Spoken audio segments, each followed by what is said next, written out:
आप सभी को मैंने जर्नल एंट्रीज करना सिखा दी है। मतलब बेसिकली कोई भी अगर ट्रांजैक्शन है तो उस ट्रांजैक्शन को आप किस फॉर्म में रिकॉर्ड करोगे वो आप लोगों ने सीख लिया, जो जर्नल एंट्री के फॉर्मेट में हम लोग करते हैं।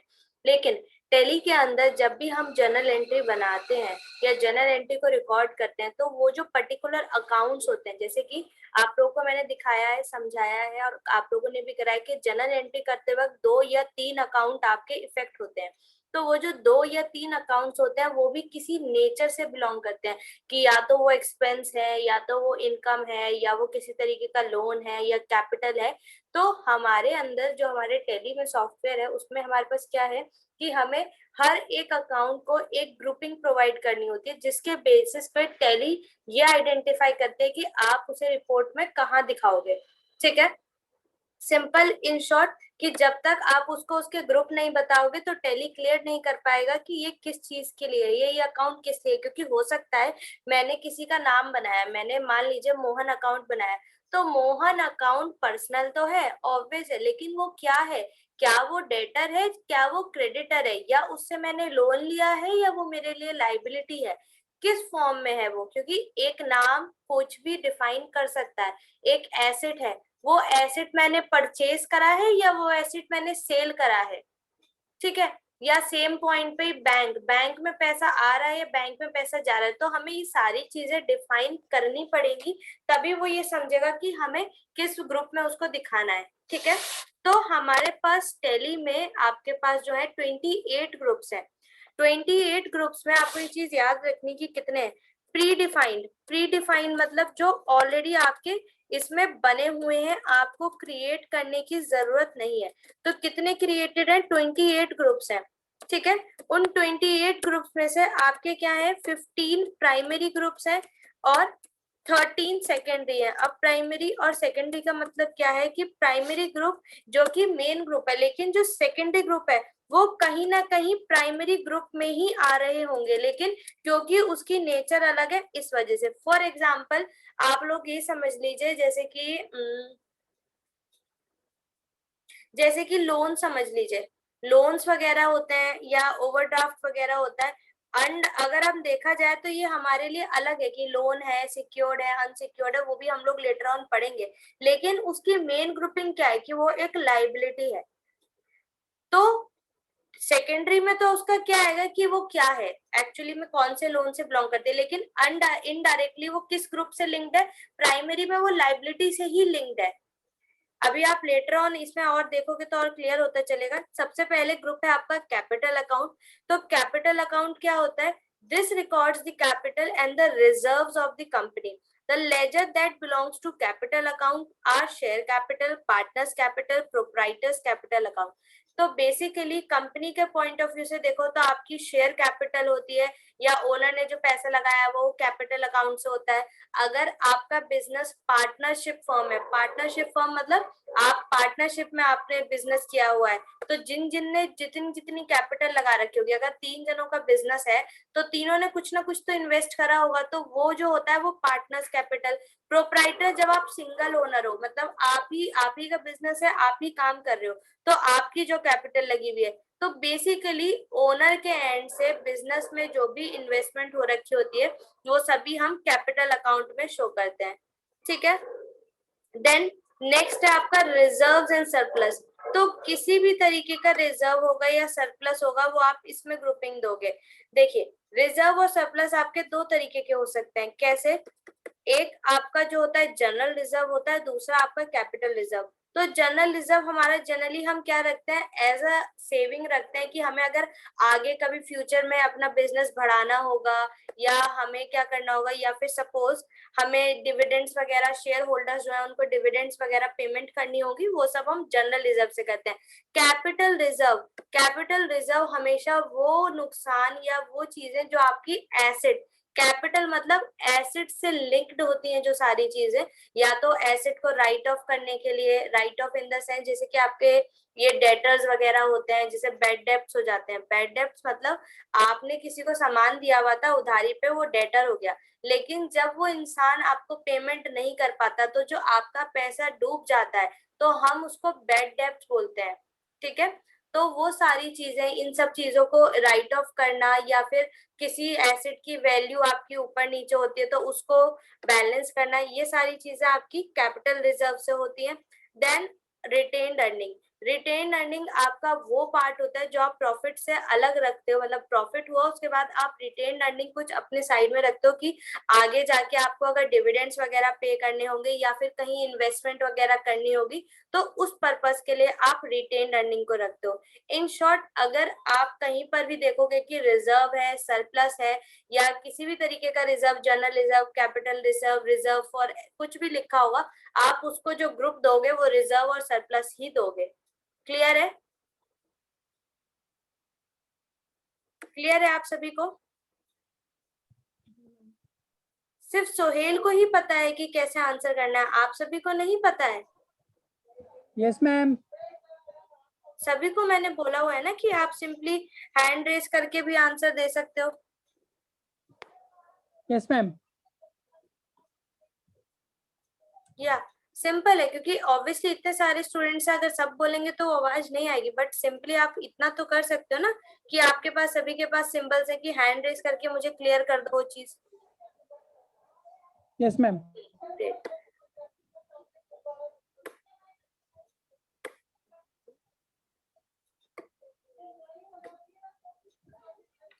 चलिए नेक्स्ट देखिए, आगे आपका करंट एसेट्स है। तो करंट एसेट्स भी मैंने आप लोगों को समझाए हुए ही है कि क्या होते हैं वो एसेट्स जो कि आपके शॉर्ट टर्म एसेट्स होते हैं या 1 ईयर के पीरियड के अंदर के जो एसेट्स होते हैं वो आपके करंट एसेट्स होते हैं, जैसे कि कैश, बैंक, डेटर्स वगैरह, क्लोजिंग स्टॉक, ये सभी आपके लिए करंट एसेट्स होते हैं। तो वो सारे एसेट जो 1 ईयर से बिलो के लिए होंगे, जिनकी मेच्योरिटी 1 ईयर से बिलो होगी या 1 ईयर तक की होगी, आप उनको जो ग्रुपिंग दोगे वो करंट एसेट्स दोगे। ठीक है?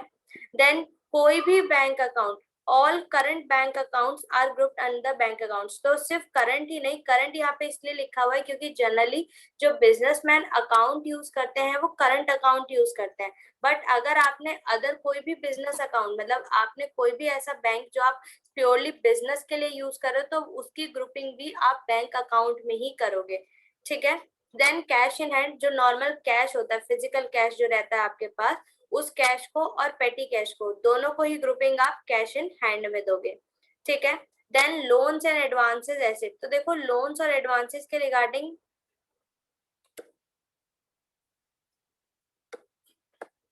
लोन्स के रिगार्डिंग आपके पास इसमें एक आपका आएगा assets and advances, then loans, liability. Loans liability के अंदर ही आपके पास आएगा secured loans, unsecured loans, bank overdraft. तो देखो इन्हें ध्यान से समझ लो। आपके पास लोन के रिगार्डिंग ये 5 ग्रुपिंग रहेंगी, लेकिन आपको इनमें किसे प्रेफरेंस देनी है? सिंपल है, जब भी आप लोन दोगे, जब भी आप लोन दोगे तो आप उसको एसेट्स में या एडवांसेस में, मतलब लोन्स, एडवांसेस और एसेट्स का जो ऑप्शन होता है वही आप ग्रुप सेलेक्ट करोगे। जब भी आप कोई भी वो दे रहे हो लोन या कोई भी एडवांस किसी को दे रहे हो, जैसे किसी को सैलरी एडवांस में दे दी या किसी तरीके का पेमेंट एडवांस में दे दिया, तो उसकी ग्रुपिंग आप इसमें रखोगे। देन लोन्स एंड लाइबिलिटी, जब आप ले रहे हो किसी से, अगर आपने कोई भी लोन किसी से लिया है तो आप लोन्स और लाइबिलिटी दोगे। देखो जब आप किसी को दोगे उसके लिए तो एक ही ग्रुपिंग है, उसमें तो कोई प्रॉब्लम नहीं है, लेकिन जब आप किसी से लोन लोगे तो आपके पास 4 ग्रुपिंग है, लोन लाइबिलिटी भी है, सिक्योर्ड भी है, अनसिक्योर्ड भी है, बैंक ओवरड्राफ्ट भी है। तो हमेशा पहली प्रेफरेंस आप लोन्स लाइबिलिटी को ही दोगे। इनके लिए जब तक इंफॉर्मेशन अवेलेबल नहीं होगी आप इनको यूज नहीं कर सकते। जैसे कि सिक्योर्ड लोन्स वो लोन्स होते हैं जिनके अगेंस्ट कोई ना कोई सिक्योरिटी होती है, जैसे कि आपके ये होम लोन, कार लोन, ये सब होता है, तो इनमें ये सारी चीजें सिक्योरिटी में होती है। या फिर कभी कभी कोई ऐसा पर्सनल लोन भी आप लेते हो तो उसके अगेंस्ट आपको सिक्योरिटी कुछ देनी पड़ती है कि अगर इनकेस इन फ्यूचर में आप पैसे नहीं लौटा पाए तो जो आपने वो चीज आपने सिक्योरिटी पे दी है वो उसको बेच कर या उससे सेटल की जाएगी। ठीक है?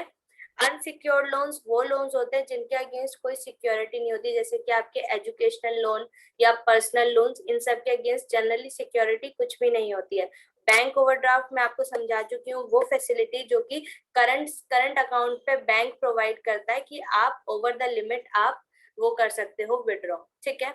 लेकिन इन तीनों को ही जब तक आपको नहीं लेना है, जब तक प्रॉपरली मेंशन नहीं होगा, मतलब अगर कहीं ये लिखा है कि हमने सपोज हमारी कंपनी ने लोन लिया, सिंपल इतनी आप सिर्फ लोन्स लाइबिलिटी को कंसिडर करोगे, बिकॉज ना तो ये मेंशन है कि ये सिक्योर्ड लोन्स है, ऑब्वियसली ये भी मेंशन है सिक्योर्ड लोन है, तो आप उसको अनसिक्योर्ड मानोगे, आपके लिए इसमें करेक्ट नहीं है। मतलब अगर ये नहीं लिखा है कि ये सिक्योर्ड नहीं है, तो ऑब्वियसली आप तो समझोगे कि अनसिक्योर्ड है मैम, तो हम दे सकते हैं। लेकिन हम अनसिक्योर्ड को प्रेफरेंस नहीं देंगे, हम लोन्स एंड लाइबिलिटी को प्रेफरेंस देंगे, क्योंकि ये तीनों अल्टीमेटली इसी ग्रुप को लिंक करते हैं। जैसे कि मैंने स्टार्टिंग में आपको समझाया था प्राइमरी और सेकेंडरी, तो ये तीनों सेकेंडरी हैं और ये आपका प्राइमरी है, तो हम पहले प्रेफरेंस प्राइमरी ग्रुप को देंगे एज कंपेयर टू सेकेंडरी, क्योंकि सेकेंडरी अल्टीमेटली उसी के अंदर ही आता है जो आपका प्राइमरी ग्रुपिंग है, ठीक है। ग्रुपिंग देने का मतलब क्या है, सबसे इम्पोर्टेंट क्वेश्चन है, पर्पस क्या है कि हम ग्रुप प्रोवाइड ही क्यों कर रहे हैं। एक तो हम लोग सिमिलर अकाउंट्स को हम एक ग्रुप दे सकें, पीछे से आवाज बहुत आ रही है, लोन सारा एक संग दिखे, अगर डेटर्स है तो डेटर्स सारे एक संग दिखे। जैसे कि अगर मान लीजिए मैंने 4 जनों को उधार दिया है और मैं अगर उन चारों को देखूंगी तो मुझे अलग अलग देखना होगा, मैं एक ग्रुप में देखना चाहती हूँ तो मैं सन्ड्री डेटर्स के अंदर जाके उन सभी को देख सकती हूँ कि चारों का मिला के मेरे को 1 लाख लेना है, ठीक है। इसलिए हम लोग ग्रुपिंग करते हैं। एक्सपेंसेस अगर मुझे देखने हैं तो जितने भी एक्सपेंसेस को मैं ग्रुपिंग दूंगी कि ये मेरा एक्सपेंस है, तो एक्सपेंस के अंदर मुझे पूरा टोटल दिखेगा कि ये मेरा एक्सपेंस का टोटल है। तो ग्रुपिंग का बेनिफिट ये है कि आपको ओवरऑल एक्सपेंस या ओवरऑल अमाउंट उस पर्टिकुलर ग्रुप की पता चलेगी। आपको ये नहीं होगा कि आपको एक एक करके सबको एड ऑन करके या सब्ट्रैक्ट करके वैल्यू को फाइंड आउट करना पड़ेगा। क्लियर है। सेकेंडली, गोल्ड लोन सिक्योर्ड है, आगे इसमें आप देखोगे तो ये सिक्योरिटी के अगेंस्ट कंसिडर किया जाता है।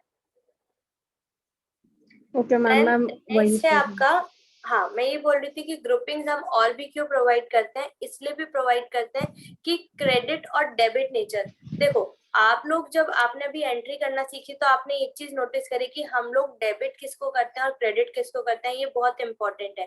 डेबिट नेचर जनरली हमारे बिजनेस के अंदर कोई ना कोई चीज आ रही होती है या हमारे बिजनेस के लिए कोई बेनिफिट होता है तो डेबिट कंसिडर किया जाता है। क्रेडिट कोई ना कोई खर्चे वगैरह या इस तरीके से चीजें होती हैं तो हम उसमें मानते हैं।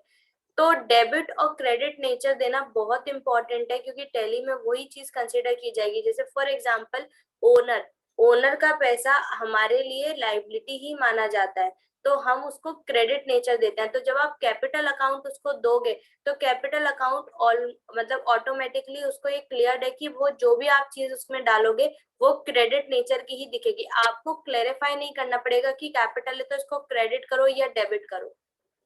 तो ये ग्रुपिंग प्रोवाइड करने से आप किसी भी अकाउंट को उसकी डेबिट और क्रेडिट नेचर भी प्रोवाइड कर देते हो कि आपके लिए ये डेबिट हुआ है या आपके लिए ये क्रेडिट हुआ है, ठीक है। और जो भी ग्रुपिंग्स होती हैं उसके लिए। अब नेक्स्ट देखो, bank accounts, cash in hand, loans and advances, asset तो मैंने आपको समझा दिया। जब भी आप किसी को या कंपनी ने किसी को भी लोन दिया होगा, कोई भी एडवांस वगैरह दिया होगा फॉर नॉन ट्रेडिंग, देखो ये चीज आपको नोटिस देनी है कि ट्रेडिंग पर्पस के लिए नहीं, for non trading purpose. Generally हम लोग सैलरीज वगैरह एडवांस में दे देते हैं या लोन जो हम देते हैं वो हमारा ट्रेडिंग पर्पस नहीं होता, वो हम किसी को फ्रेंडली नेचर के लिए या फिर इंटरेस्ट पॉइंट ऑफ व्यू से हम अदर देन बिजनेस के अदर पॉइंट ऑफ व्यू से ही देते हैं, ठीक है।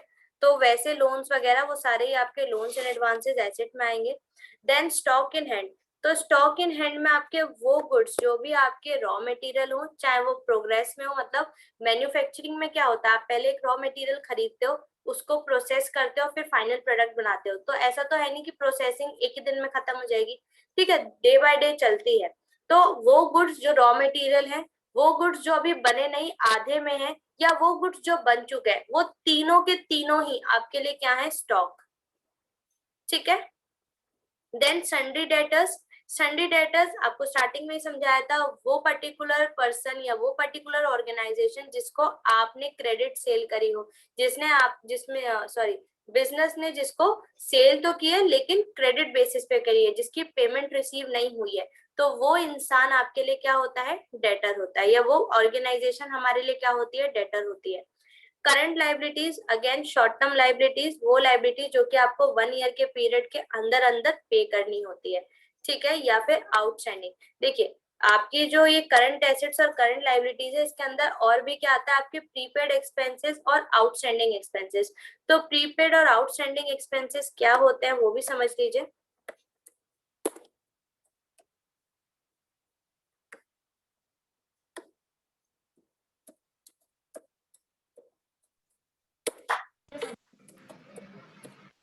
आप सभी को पता होगा कुछ भी जब हम पेमेंट करते हैं, कुछ होता है तो हमारे पास उसकी एक ड्यू डेट होती है कि हमें उसे कब तक पे करना है, तो वही चीज इस पे बहुत ज्यादा इंपॉर्टेंस रखती है। तो प्रीपेड एक्सपेंसेस आपकी वो एक्सपेंस होते हैं जो कि आप बिफोर ड्यू डेट पे कर देते हो, मतलब उसकी अभी ड्यू डेट नहीं आई है। ड्यू डेट वो डेट होती है जिस दिन आपको पेमेंट करनी होती है, आपने उस डेट से अगर पहले पेमेंट कर दिया है तो वो आपके लिए प्रीपेड एक्सपेंस होती है। और आउटस्टैंडिंग एक्सपेंस जिसकी ड्यू डेट जा चुकी है और आपने अभी तक पेमेंट नहीं करी है, आउटस्टैंडिंग एक्सपेंस जिसकी ड्यू डेट जा चुकी है। क्लियर है सभी को? Yes ma'am. Yes ma'am. ठीक है, देन तो आप इस चीज को एक उसमें और समझ लीजिए कि जो भी आपके प्रीपेड एक्सपेंसेस होते हैं वो आपके लिए क्या होते हैं, आपके करंट एसेट्स। मैंने आपको पहले भी बताया है, क्योंकि शॉर्ट टर्म पीरियड के लिए आपने उन एसेट्स को या उस जगह को होल्ड कर लिया है क्योंकि आपने पहले ही पेमेंट कर दी है। और आउटस्टैंडिंग एक्सपेंसेस आपके लिए करंट लायबिलिटी बन जाती है, क्योंकि जब तक अब आप उसको पे नहीं करोगे तब तक वो आपके लिए लाइबिलिटी ही रहेगा, क्योंकि अल्टीमेटली आपने उसकी सर्विस तो ले ली है लेकिन अभी तक पेमेंट नहीं करी है। क्लियर है? Yes ma'am. Then duties and taxes, ये इसमें से रिमूव हो गया, आप लोगों के पास माइट भी होगा। देखो ड्यूटीज एंड टैक्सेस में समझा देती हूँ, जैसे अब आगे आप सीखोगे, आप लोग के मॉड्यूल्स में भी सभी को आपको पता होगा, अकाउंटिंग के बाद टेली के बाद आपका है जीएसटी है, टीडीएस है, इनकम टैक्स वगैरह होता है। तो ये सब टैक्सेस भी तो होते हैं जो एक बिजनेस या एक ऑर्गेनाइजेशन पे करती है। अब आपको पता है कुछ भी आप खरीदते हो तो आप पे क्या होता है, जीएसटी चार्ज होता है कि आपको जीएसटी पे करना होगा, और जब आप कोई चीज बेचते हो तो आपको जीएसटी लेना भी होता है। तो वो जीएसटी की जो मतलब जो टैक्स आपके पास आता है वो आपको गवर्नमेंट को पे करना होता है। तो जब आप टैक्स के रिगार्डिंग पेमेंट करते हो तो आप उस टैक्स की ग्रुपिंग ड्यूटीज एंड टैक्सेस में करते हो। जैसे अगर मैं जीएसटी की एंट्री करूंगी तो जीएसटी का जो ग्रुप बनाऊंगी वो ड्यूटीज और टैक्सेस में दूंगी, ठीक है।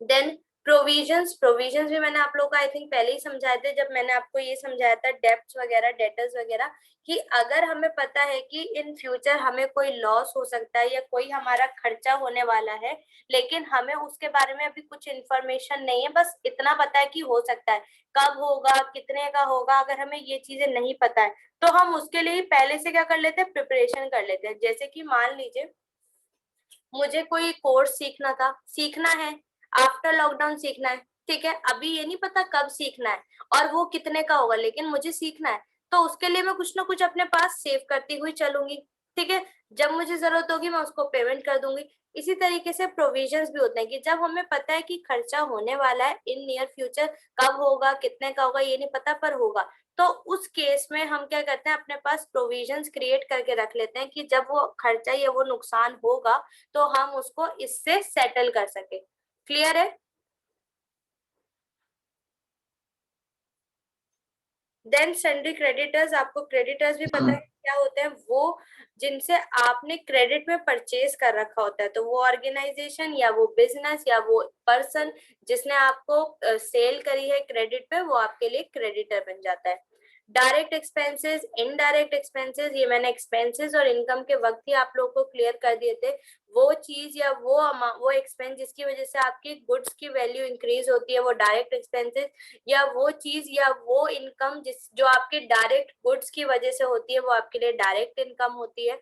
Then fixed assets, fixed assets आपके वो एसेट्स होते हैं जो कि आपके लॉन्ग टर्म व्यू के लिए रहते हैं, 1 साल से ज्यादा के लिए रहते हैं, और सेकेंडली जो कि आपके बिजनेस, प्योरली बिजनेस पर्पस के लिए यूज होते हैं, वो आपके फिक्स्ड एसेट कहलाते हैं, ठीक है।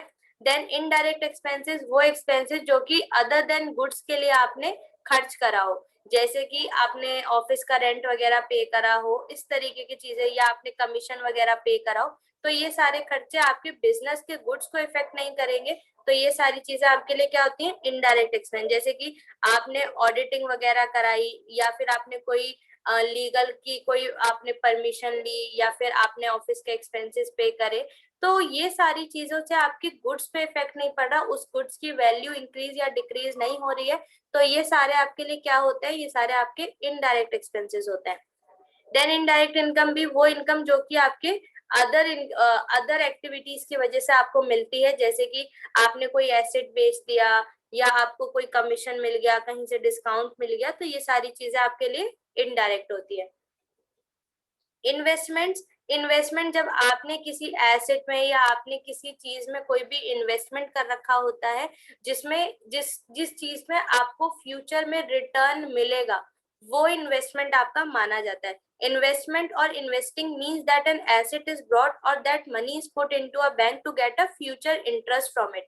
कोई भी ऐसी चीज जिसको सिर्फ आपने खर्च करा और वो चीज आ गई, तो वो इन्वेस्टमेंट नहीं है, क्योंकि आने के बाद अब उसका कोई आगे यूज नहीं है। लेकिन ऐसी चीज जो आपने खरीदी और उससे आपको आगे जाके भी फायदा होता रहेगा, इन शॉर्ट आपको उससे कोई ना कोई इनकम होती रहेगी, तो वो आपके लिए इन्वेस्टमेंट माना जाता है, ठीक है। देन लोन्स लायबिलिटी मैं आपको समझा चुकी हूँ, ओवरड्राफ्ट फैसिलिटी मैं आपको समझा चुकी हूँ, सिक्योर्ड अनसिक्योर्ड लोन्स आपको समझा चुकी हूँ। देन मिसलेनियस एक्सपेंसेस, बहुत सारे ऐसे एक्सपेंसेस होते हैं जो कि आपके इन शॉर्ट होते तो खर्चे ही है, लेकिन अगर लॉन्ग टर्म से, अगर हम बहुत दूर की सोचते हुए देखें, तो वो हमारे लिए एक तरीके के एसेट होते हैं। जैसे कि जब मैं बिजनेस स्टार्ट करी, तो बिजनेस स्टार्ट करते वक्त मेरे बहुत सारे खर्चे हो रहे हैं, तो वो खर्चे तो हो रहे हैं, लेकिन आगे जाके तो वो वही चीजें मेरे लिए मेरी एसेट बनेंगी।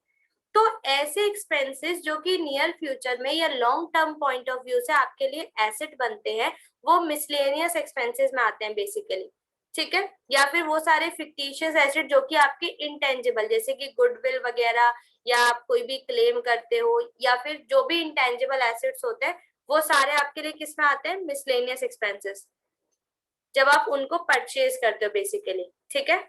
देन परचेज अकाउंट आपको मैंने समझा रखा है, जब भी गुड्स को परचेज करोगे तो परचेज, जब भी गुड्स को सेल करोगे तो sale. Suspense account, suspense account हम लोग जब बनाते हैं, जब हम लोग सारे अकाउंट्स मैच करने लगता है और हमें पता चलता है कि कोई अमाउंट मैच नहीं हो रही।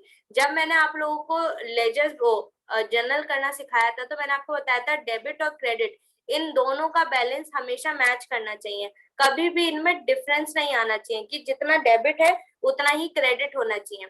तो आगे भी रिपोर्ट्स जब आप देखोगे तो डेबिट और क्रेडिट की रिपोर्ट हमेशा मैच करनी चाहिए, लेकिन इन शॉर्ट कभी ऐसा हो गया कि डेबिट में पैसा कम पड़ रहा है या क्रेडिट में पैसा कम पड़ रहा है, या पैसा तो है लेकिन हमें ये नहीं पता चल पा रहा है कि ये किस चीज से आया है, तो इन केस में हम क्या करते हैं, सस्पेंस अकाउंट क्रिएट कर देते हैं, ताकि जब आगे जाके हमें पता चले कि ये इस चीज का खर्चा था या ये चीज हम लिखना भूल गए हैं, तो हम उसे सस्पेंस अकाउंट से रिप्लेस कर दें। लेकिन ऐसा नहीं करना है कि अगर हमें पता नहीं चल रहा तो छोड़ दो, क्योंकि वो बिजनेस की ट्रांजैक्शन है, आप कोई भी चीज छोड़ नहीं सकते हो, आप किसी भी चीज को निग्लेक्ट नहीं कर सकते हो, आपको उसको रिकॉर्ड तो करना ही है। अगर आप भूल गए हो या आपको नहीं पता चल पा रहा है कि ये किस चीज से आपको पेमेंट हुई है या किस चीज पे आपने पेमेंट करी है, तो उस केस में आप सस्पेंस अकाउंट को क्रिएट कर दोगे कि जब हमें पता चलेगा तो हम उससे उसे रिप्लेस कर सकेंगे। आपने कोई डिपॉजिट्स कर रखे हैं, फिक्स डिपॉजिट कर रखा है, या आपने अपनी बिल्डिंग खरीदी रेंट पे, तो स्टार्टिंग में कोई डिपॉजिट अगर आपने जमा करा है, तो इस तरीके के कोई भी अगर डिपॉजिट्स है, तो वो आपके लिए क्या होते हैं, आपके एसेट, क्योंकि जब आप उस चीज को खत्म कर लोगे या उस चीज को यूज कर लोगे, तो वो लेटर ऑन आपको वापस मिलेंगे। फिक्स डिपॉजिट भी आपको, आप जब आप वो करते जाते हो डिपॉजिट, तो जब वो मेच्योर हो जाते हैं तो आपको वो अमाउंट मिलती है विद इंटरेस्ट, ठीक है। देन ब्रांच एंड डिविजन्स, तो अगर आपके बहुत सारी ब्रांचेस हैं, आप अलग अलग ब्रांचेस में आपने ओपन की हुई है, या बहुत सारे आप जो अकाउंट्स मेंटेन करते हो वो डिविजन्स के अकॉर्डिंगली करते हो, तो उस केस में जो अलग अलग ब्रांचेस होंगे उनकी आप जो ग्रुपिंग दोगे वो ब्रांच एंड डिवीजन में दोगे। जैसे कि एक कालकाजी ब्रांच में है, एक बदरपुर ब्रांच है, तो 2 ब्रांचेस सपोज IFDA की भी है, तो दोनों के लिए जब हमें कुछ अगर वो करनी होती है ट्रांजेक्शन ब्रांचेस के लिए, तो हम IFDA को ब्रांचेस में दिखाएंगे और बदरपुर वाले को भी हम ब्रांचेस में दिखाएंगे। क्लियर है? Yes ma'am. तो बेसिकली 28 ग्रुप्स थे जो कि बहुत इंपॉर्टेंट है। क्यों? क्योंकि आपने अभी तक जितनी भी चीजें पढ़ी हैं आपको ग्रुपिंग इसमें देनी होगी।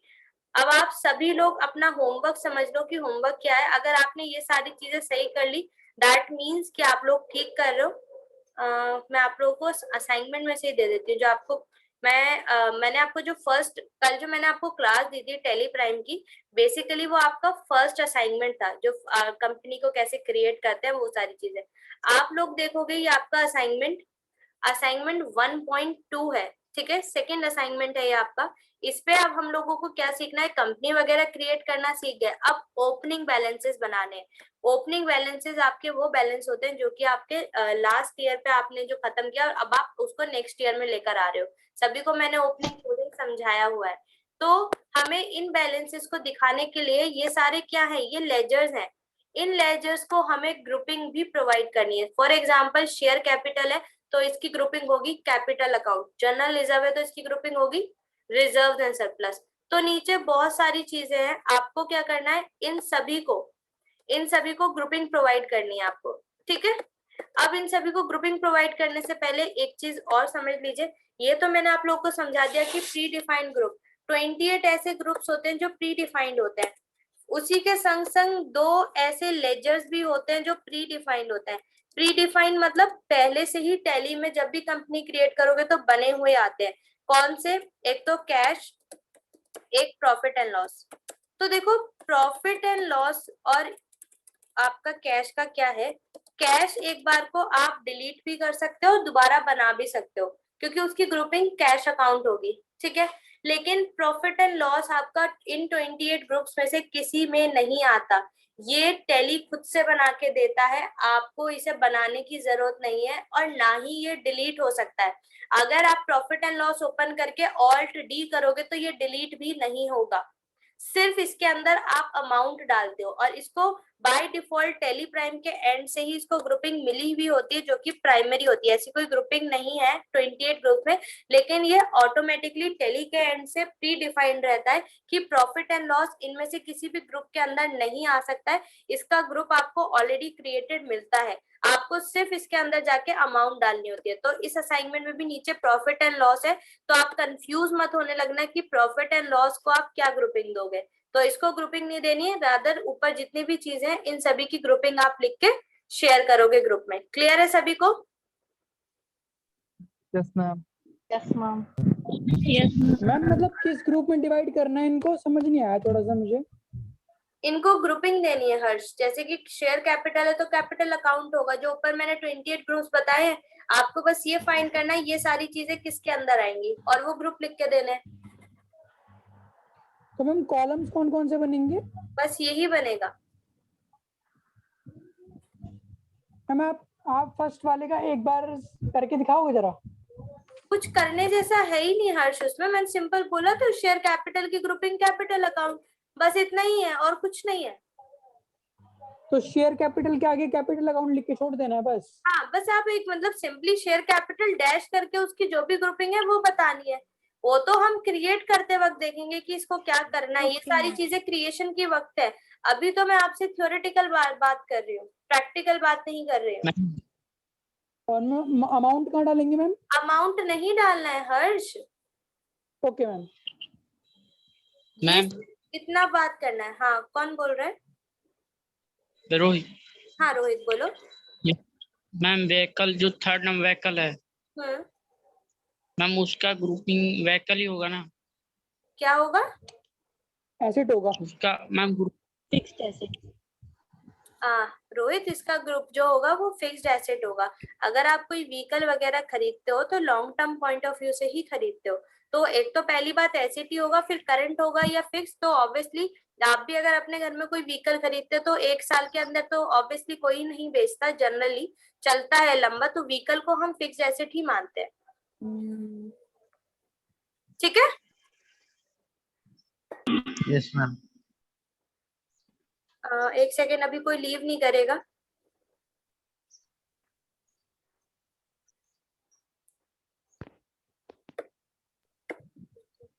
मैम ये असाइनमेंट का पेज नंबर क्या है?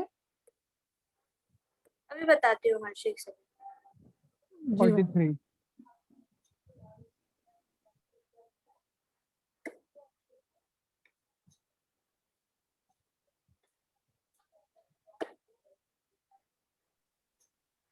मैम मुझे ना समझ कम आ रही है। मैम मैम मुझे समझ हाँ बोलिए रोहित। मैम समझ नहीं आ रहा मुझे टैली। टैली समझ नहीं आ रहा, या ये जो मैंने असाइनमेंट दिया ये समझ नहीं आ रहा? मैंने शुरू में क्लास लिया था ना, उसमें भी थोड़ा कम समझ आया था। कोई नहीं, अभी थ्योरेटिकल पार्ट है तो थोड़ा सा एक काम करो, जो पुरानी वीडियोस हैं एक बार उनको दोबारा देखो रोहित, तो समझ में आ जाएगा। हो सकता है, देखो टैली आप सभी ने नहीं पढ़ा है और अकाउंटिंग भी आप सभी ने नहीं पढ़ी है, तो थोड़ा तो आप लोगों को भी है कि एक ही बारी में हर किसी को समझ में नहीं आएगा, क्योंकि अकाउंट्स आप लोगों ने नहीं किया है। हाँ मैम सुन रही हूँ मैं। Ma'am corporation bank fix asset होगा ना? मैं नहीं बताऊंगी अब हर्ष, आप लोग खुद करोगे सारे तो फिर मैं ही बता दूंगी। ये सब एक बार आप लोग खुद अपने एंड से सोचोगे, फिर आप लोग बताओगे, कल मैं सारी चीजें खुद बताऊंगी, लेकिन आज नहीं, क्योंकि हार्डली ये 10-15 तो है ही, मैं सारे बता दूंगी तो आप लोग क्या करोगे? अगर जिसने आज की क्लास अच्छे से ली होगी तो उसे क्लियर हो जाएगा, मैंने बोली है कौन सी चीजें क्या होती हैं एग्जाम्पल्स में, तो आपको मिल जाएंगी चीजें। मैम हाँ अंकित बोलिए।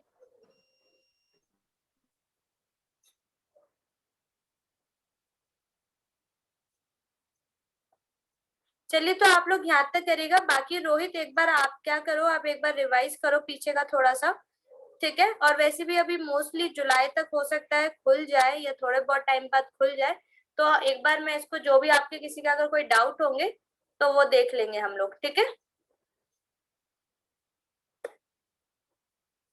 ओके मैम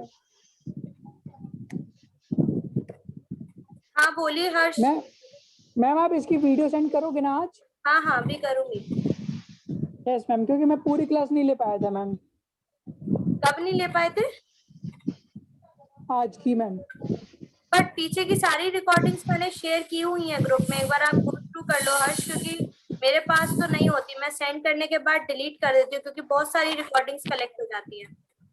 नो मैम, मुझे सिर्फ आज की चाहिए, यही वाली रिकॉर्डिंग। मैं भी शेयर करती हूँ, पहले कन्वर्ट हो जाए एंड होने के बाद फिर मैं आप लोग को शेयर करती हूँ। Yes ma'am, thank you ma'am.